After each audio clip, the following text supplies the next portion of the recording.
네, 여러분 안녕하세요. 아우름 제3호 대의사 형사법 대표형 1번 문제부터 풀어보도록 하겠습니다.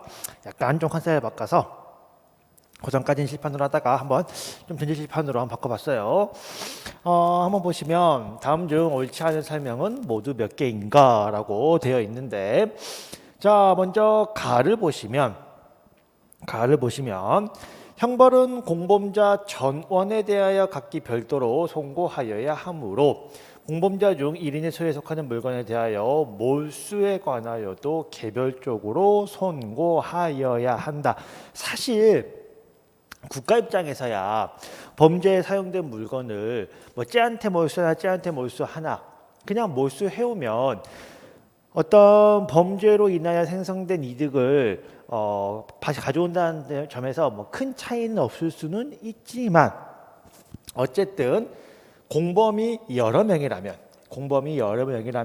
일일이 몰수 선고를 해 주어야, 왜냐하면 혹시 어떤 범죄로 인한 어떤 수익이나 혹은 범죄로 인한 어떤 결과물 같은 것이 어떤 개별적 혹시 뭐 공범 이해 혹은 이해 이렇게 있을 경우에 모두 개별적으로 선고를 해 주어야 궁극적으로 박탈이 가능한 것이기 때문에 어느 일방에 대해서만 선고하는 것이 아니라 전체에 대해서 선고를 해 주어야 합니다. 해서 맞는 선지가 되고요.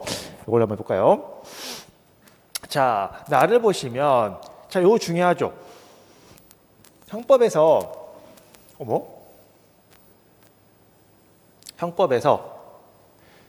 유죄의 선고를 하지 않더라도, 갖다 볼까? 형법에서 유죄의 재판을 하지 않을 때도 몰수만을 선고할 수는 있기는 있다. 그리고 추징도 선고할 수는 있다. 그러나 적어도 해당 사실이 공소 사실과는 연결이 되어 있어야 합니다. 따라서 애초부터 공소가 제기되어 있지 않는 사안들에 대해서는 뭐 재판을 하다 보니까 이 사건과 관련성이 있거나 관계돼서 의심이 되는 다른 범죄가 느껴진다고 하더라도, 인정된다고 하더라도 공소가 제기되어 있지 않으면 몰수나 추징은 선고할 수, 적어도 뭐는 돼야 돼? 적어도 공소는 제기되어 있어야지만이 몰수나 추징은 선고할 수가 있는 것이다. 맞는 선제가 되겠고요. 그 다음에 다를 보시면 몰수할 수 없을 때 추징하여야 할 가액의 산정은 재판 선고 시의 가격을 기준으로 하여야 한다라고 되어 있는데, 자,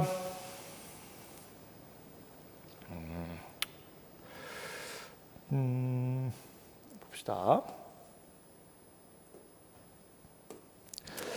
몰수는 언제 하죠? 그러니까 추징은 언제 하죠? 추징은 몰수가 불가능해지면 그때 추징을 하는데, 그렇다면 몰수가 불가능해진 시점에서 추징을 해야 되느냐, 아니면 시간이 조금 지나서 재판 선고시를 기준으로 가액을 산정할 것이냐라고 했을 때, 우리가 몰수하는 거의 취지는 우리가 현재 만약에 원본이 살아있다면 그 원본을 몰수를 해왔을 거란 말이야. 그러면 그 원본의 현재 시가를 박탈하는 게 되겠죠. 따라서 몰수가 불가능한 시점이 아니라 재판 선고 시의 시점을 기준으로 추징을 선고한다라기 때문에 맞는 선지가 되겠고요.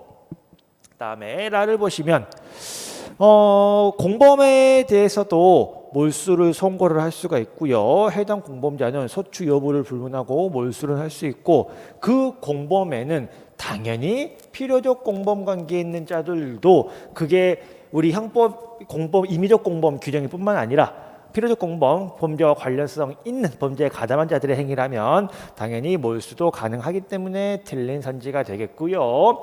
그 다음에 가나다라 말을 보시면 추징의 요건이 되는 물건이라면 법원에 이를 추징하여야 한다가 아니라 추징은 임의적으로 정해져 있는 거죠. 그래서 하여야 한다가 틀린 선지가 되는 것이고, 그 다음에 발을 보시면 무상 뭐래요? 차용이야. 차용은 아예 주는 게 아니라 뭐 하는 거예요? 빌려주는 거예요. 빌려주는 것이기 때문에 다시 반환을 해야 돼.